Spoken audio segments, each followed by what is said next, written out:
မင်္ဂလာပါရှင်စမနံမြန်မာစာဥယျာဉ်မှာနေထွေးစာပြန်နေကြိုဆိုလိုက်ပါတယ်ရှင်မြန်မာစာရေးတဲ့အခါနေ့စဉ်အသုံးများတဲ့စကားလုံးတွေကိုမှန်တယ်ထင်ပြီးရေးနေပေမဲ့တကယ်တမ်းတပ်ပုံမှားနေတာတွေအများကြီးရှိပါတယ်ဒီနေ့တော့လူအများစုမာရေးတတ်တဲ့စကားလုံးတွေထဲကအရေးကြီးတဲ့အသုံးနှုန်းအချို့ကိုလေ့လာကြည့်ကြရအောင်နော်ပထမဆုံးကာခကာကိုတပြိုင်နက်ပြုမှုဖြစ်ပျက်တာကိုဖော်ပြတဲ့အခါနဲ့တစ်ခုပြီးတစ်ခုပြုမှုဖြစ်ပျက်တာကိုဖော်ပြတဲ့အခါတွေမှာသုံးပါတယ်ဥပမာလူကလိုက်ကငိုဒီတခိုးကိုဖမ်းကရဲစခန်းတို့ပို့ဒီခါကိုတော့အချိန်ကာလနဲ့ပတ်သက်ပြီးသုံးပါတယ်တောခါနီလာခါနီဆောင်းမွေးပွဲဖြစ်ခါနီစသဖြင့်ဖြစ်ပါတယ်နံပါတ်2ကကြီးဂတိနဲ့ဂငယ်ဂတိ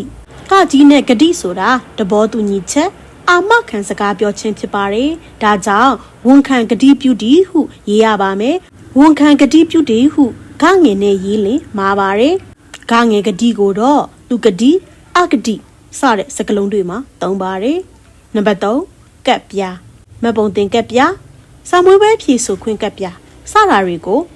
ကပ်ပြားဓာတ်တွေအသက်နဲ့ကပ်ပြားပတ်စောက်အသက်နဲ့ရေးလေးရှိကြပေမဲ့ကပ်ပြားဟုတတ်အသက်နဲ့ရေးမှမှန်ပါတယ်နံပါတ်4ခနဲပူခနဲဖြစ်သွားသည်အေးခနဲဖြစ်သွားသည်ဟုရေးရပါမယ်ကနဲဟုရေးခြင်းကမမှန်ပါဘူးရှင်နံပါတ်5ချီတချို့ဒေတာတွေမှာတော့ချင်းဆိုပြီးတော့လဲဖတ်ကြပါတယ်တူးတယ်တမျိုးတယ်အယောတော်မရှိအထူးခြားမဟုတ်တဲ့အဖြစ်ကိုပြတဲ့အခါမှာသုံးပါတယ်ဥပမာ